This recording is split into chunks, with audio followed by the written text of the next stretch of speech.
welcome to another episode of In Your Business. Today we're going to meet with an entrepreneur who not only runs the business, but he also has his name on that business. Today we're going to meet with Aaron Ryan from Ryan's Flooring. And I'm very excited to get to know Aaron, but I'm also very excited to get to know about the business, because this is a business I hear about, I feel like every day. I hear the ads, I hear people talking, and in a community this size, it's well known. And so there's a lot of pressure on the entrepreneur when your name is on the building and people are talking about you all the time. So welcome to the show, Aaron. Yep. Thank you. Thank you for the invite. Excited to be here. Well, we're excited to have you on the show and learn about yourself and learn about the business. And what I like to do on the show is get to know you as the entrepreneur, but I like to go back in time. So when you were growing up, did you grow up in the Richmond area, or where did you grow up? Born at Reed, grew up in New Paris, lived there 31 years.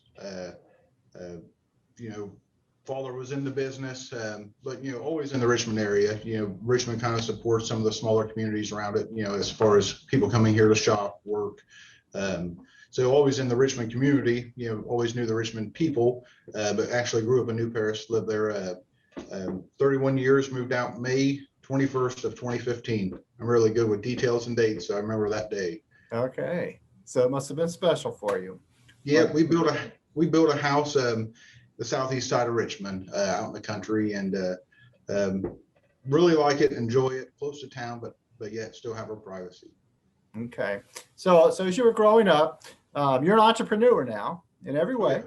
but as you were growing up, were you thinking of being an entrepreneur? Were you thinking about, what were you thinking you wanted to be when you grew up?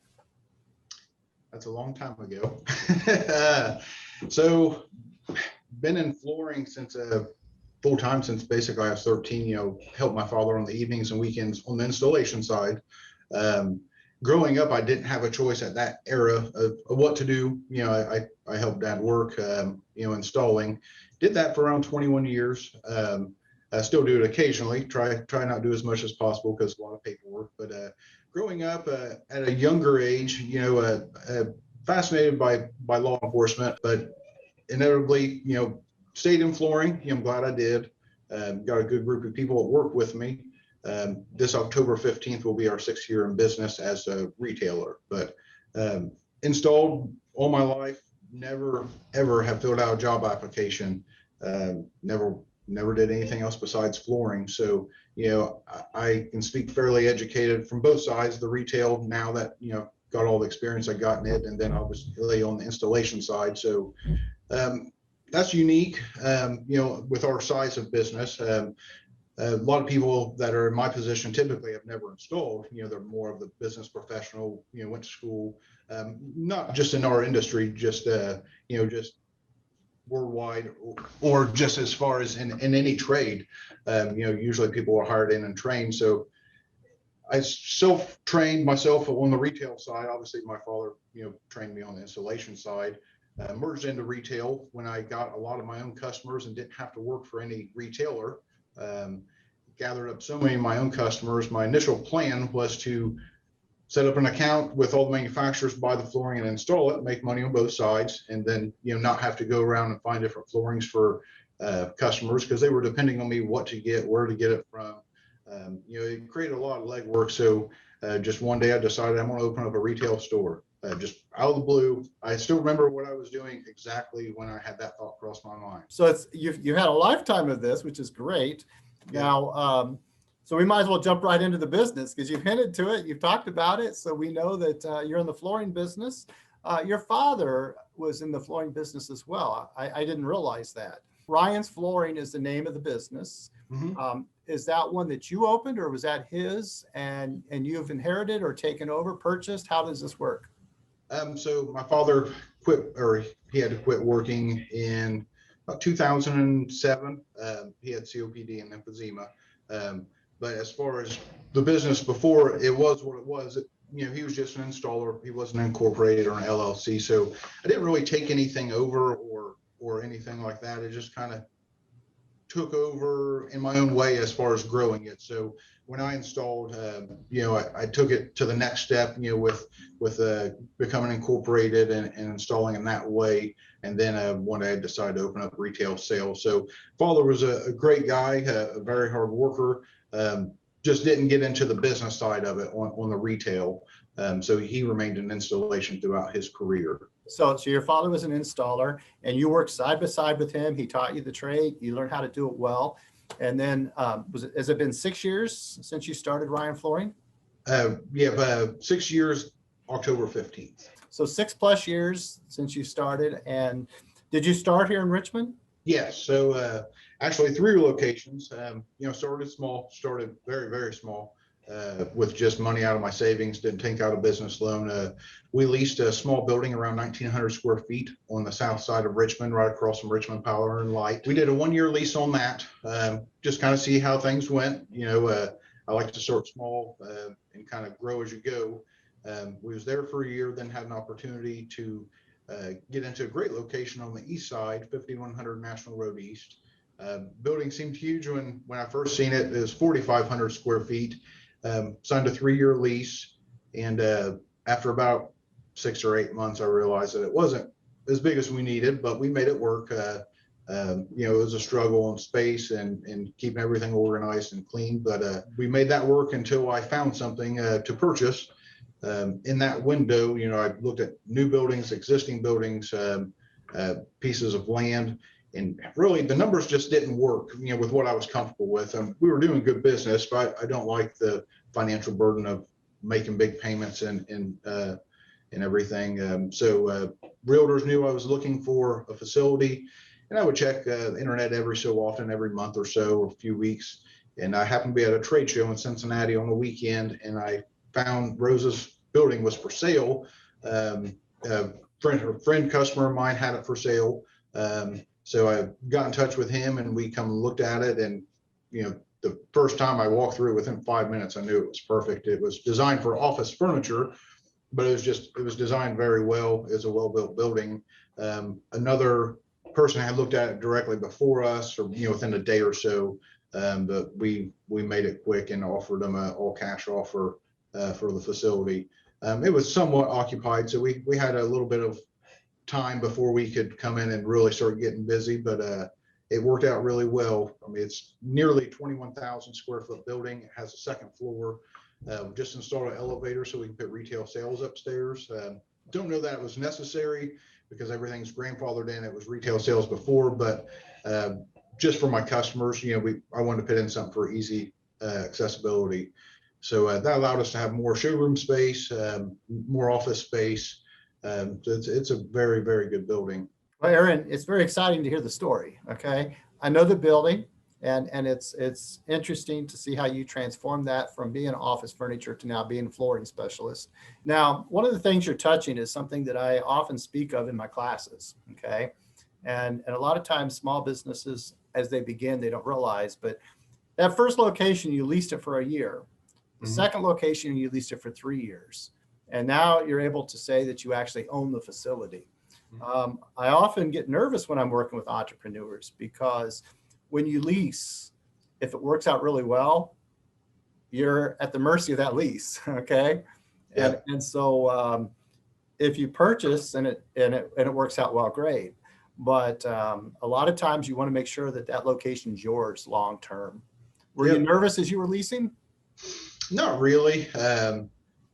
It's a decent sized building. I was excited to get out on the east side. We started in not such a retail area. So I was excited to get on the east side, kind of right on Main Street where everything is, kind of get us more in the face of the public, with our signs and just our store. So that was exciting. A good thing about a lease is it's 100% tax deductible. We're building, you got to appreciate. As far as the nervous of it, I was friends with the owner of the building and friends with the owner of that building. So I felt completely comfortable with that. If that wasn't such the way everything worked out, then I possibly would have been nervous because you are the landlord's mercy. So, it would be bad if it didn't work out. So in my situation, it was a blessing. Good. Well, it sounds like it gave you an opportunity to grow without Yes. that huge capital investment up front. So, which that's also admirable that you were able to just start it with your savings account, because that way you can go in without a lot of debt. So you don't have a lot of extra expense. When you started, I'm guessing you didn't have the inventory that you have today. No, no, didn't have the inventory or the space. Oh, I would say when we first started, we maybe have 5 to 7 rolls of carpet, and then, a small amount of displays. The displays we had would fit in probably a 20-foot box truck. Now it would probably take 3 semis, 3 full-size semis to house our displays, maybe even more than that. We have a huge amount of inventory, here on site, and then we also have a huge amount of samples. But we inventory anywhere between 45 and 55 rolls of carpet. Sheet vinyl, still used, not as common, but we have about 25 to 35 rolls of that. And then plank flooring, whether it be laminate or vinyl plank, we probably have 30 pallets of that. So, each pallet's around 1,000 square feet. So we have a huge amount of inventory, more than anybody in our area. Well, it sounds like it. It sounds like that growth has really been something. But let's go back there. When you started that business 6+ years ago, did you anticipate this kind of growth? I never wouldn't say I'm never happy with what I have, but I don't like to look way out, because then that puts pressure on you. I mean, it's definitely good to have goals, but if you're trying to get somewhere in a hurry, you're going to possibly make a mistake. So, I like to grow slow. So I didn't like having to move the buildings 3 times, but every time was an improvement. So my first building, that was the start. Second one was a bigger, better location. And then the third move, which was here, is when I actually purchased. It's the biggest location. We're the biggest retailer in the area, for quite a ways away. You'd have to get to Dayton, Indianapolis, Cincinnati, Fort Wayne to get something near this size.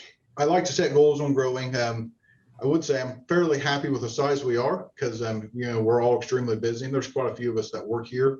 So I don't know that when I grow much more from this size. I like working local. Residential jobs, anywhere from 5 minutes to 40 minutes away.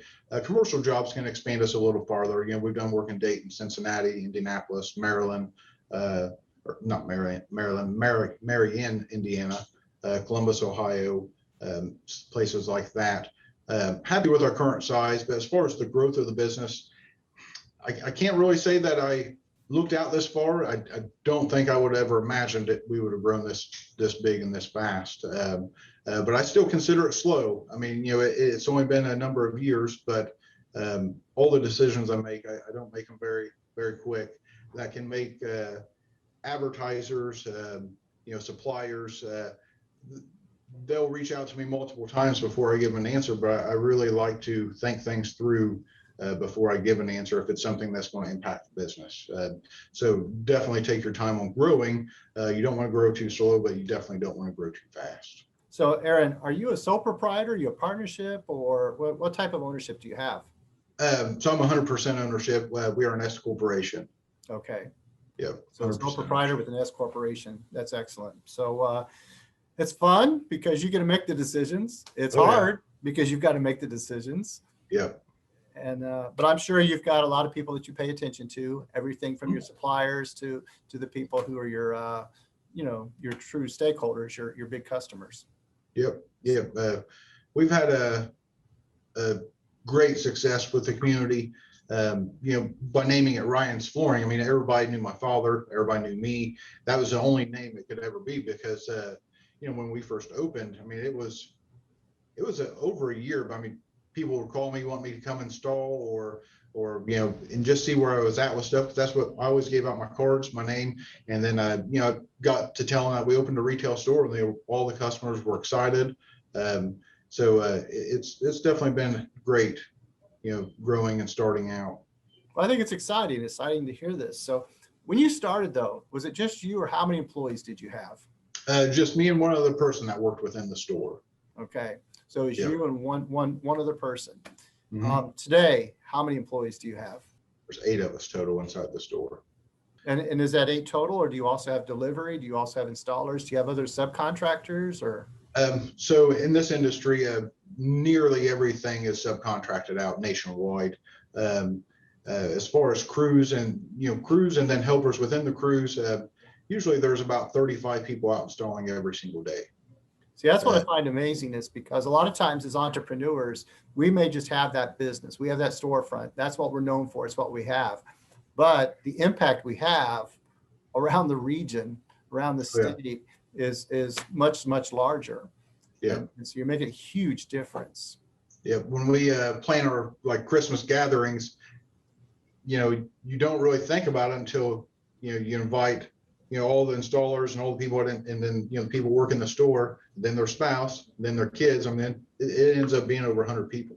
Sure. Just based off of our store.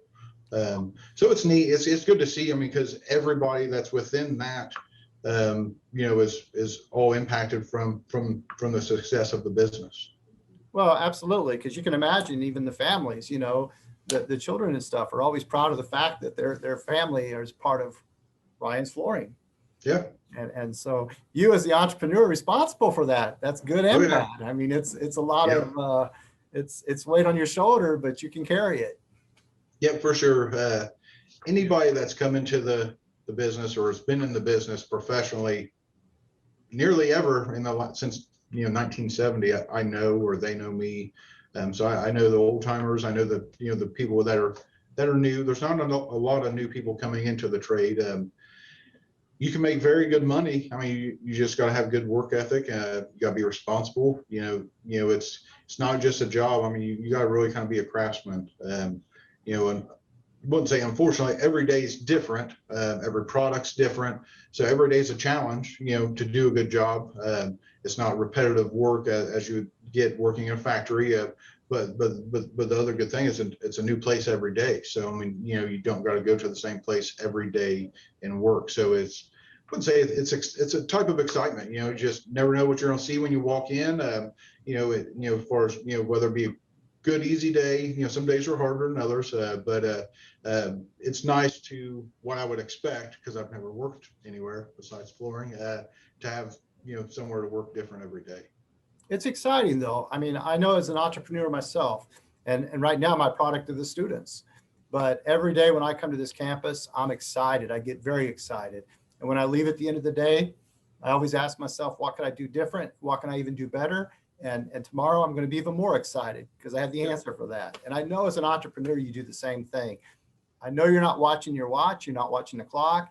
You're actually just saying, hey, what can I do for the business? What can I do for those employees? Oh yeah, definitely. I don't mind putting in the hours. It's a little tougher because we have a 2.5-year-old, or slightly, older than 2.5, but don't ever watch the clock other than when I got to go get him. That's about the only time I pay attention to the clock, or if I have a meeting or appointment. But as far as showing up early, working late, even this week, I would hate to even tell you some of the crazy hours I worked this week. Yeah. Today I got here at 3:40. I'll leave at 5 today. Tuesday I worked from 4 a.m. Went home from 6 to 6:30 or 7, and then came back and worked until 11. With construction going on and expanding the store, but it's exciting, So when I came in Wednesday morning, I got to see what I did Tuesday night, and it's kind of a sense of accomplishment. Just getting the store, bigger and better. I do ask each entrepreneur comes on how many hours they think they work. And I mean, it's a tough question, okay? Because it's not your hours that you're open. And for so many entrepreneurs, they're thinking about it before, they're thinking about it after, they're thinking about it on the weekends. Maybe you're even, traveling on vacation and you're thinking about it. But on average, what do you think it's like? And the reason I ask this is because oftentimes the students are watching it. Other people in the community are thinking about becoming entrepreneurs. They need to understand that it's not a 40-hour-week job, and it's not a go home and it's over. It's a commitment. It definitely is. Depends what type of business they'd ever open up. I would estimate my hours currently 45 to 65, 70. It can vary.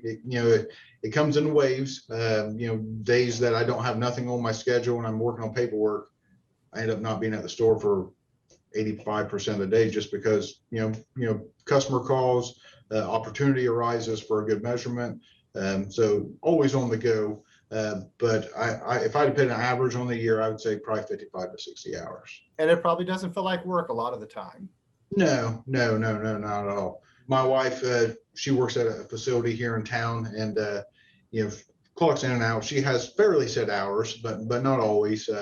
Um, it's different because she's mandated, and I work crazy hours because I like to. I always have something going on. Like I said, paperwork, construction, projects. But as far as being an entrepreneur, it's great. You get to set your own schedule to a sense. I say that very lightly because it really just depends on demand. You get to set your own schedule, but I've missed a lot by being an entrepreneur. Family events. I missed my own birthday one time. I was supposed to be home at 4:30, and I didn't get there till 7. So I missed my own birthday party. But I mean, it just comes with it. Obviously, try not to do any of that.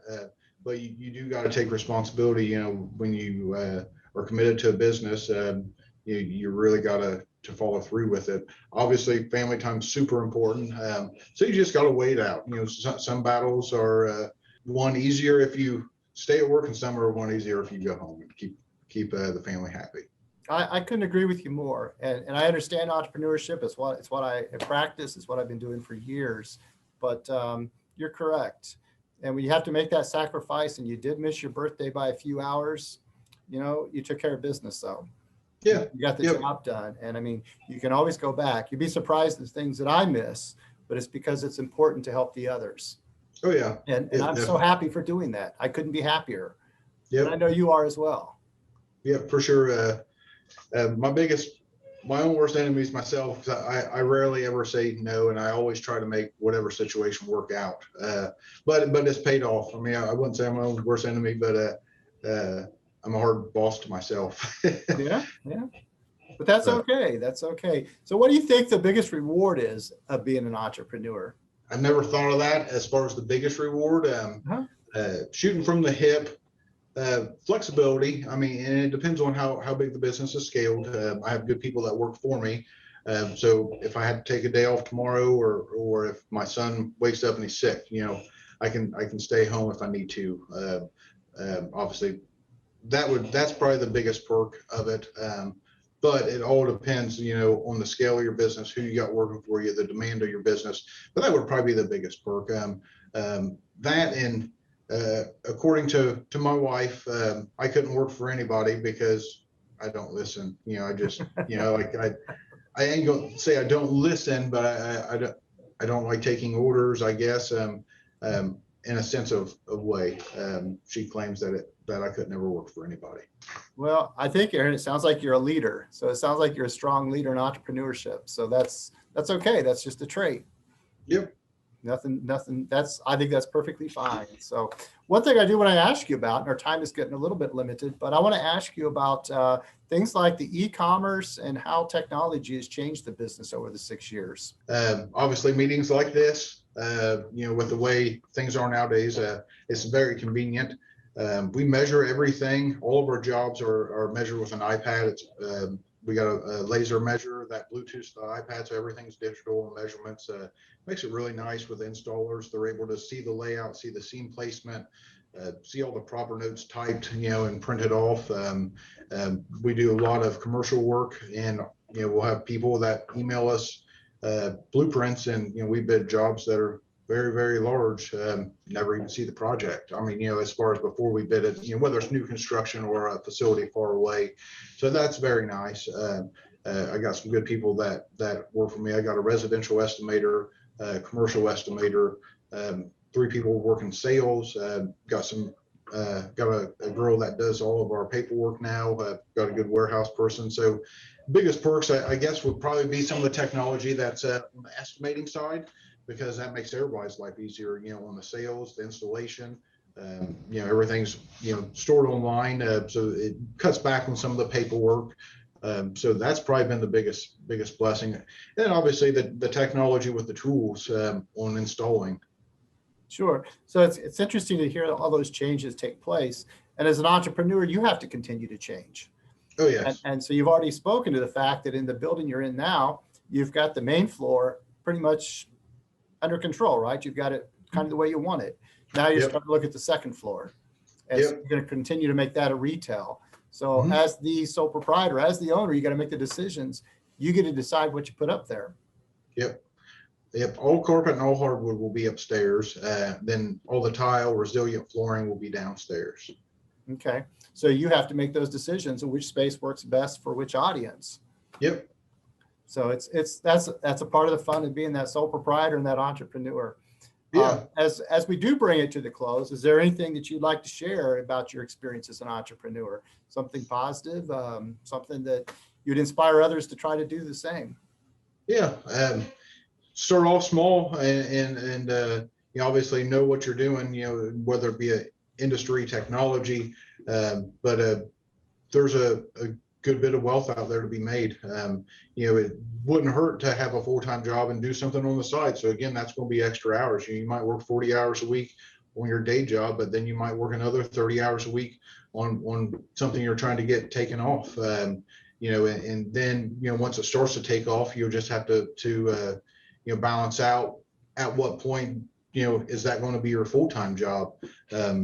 It's definitely good to dream and have ideas, but definitely start small is what I would suggest. But there's not a lot of entrepreneurs. A lot of people go to college and get degrees for management skills and stuff, and that's great. The industry needs those, but we also need a lot of people that are just willing to put in the hours, the extra hours, deem the responsibility of becoming the business owner. I would hate to tell you what I started my business with, and I'd hate to tell you what the sales are, but I haven't figured out the percentage of my initial investment to our sales this year, but it's a huge number. I mean, I'm sure it is. Huge number of difference. Aaron, thank you very much for coming on the show today. I appreciate everything you're doing as an entrepreneur. Yep. Thank you for inviting me on the show, and can't wait to see it. Yes. So this concludes another episode of In Your Business. Today, we met with a very interesting entrepreneur, one who can inspire just about anybody to actually take on the same direction. It's kind of fun because we talk about a family business, and we often think that it had to be a business that was there with our grandparents and then our parents and then ours. It's funny to listen to Aaron because Aaron's kind of in a family business, but it's not the same business, but it's a trait that he learned in his family and carried on. And so you can sense the pride that he has in what he's doing. And that's a true passion for entrepreneurship. Thank you again for watching In Your Business.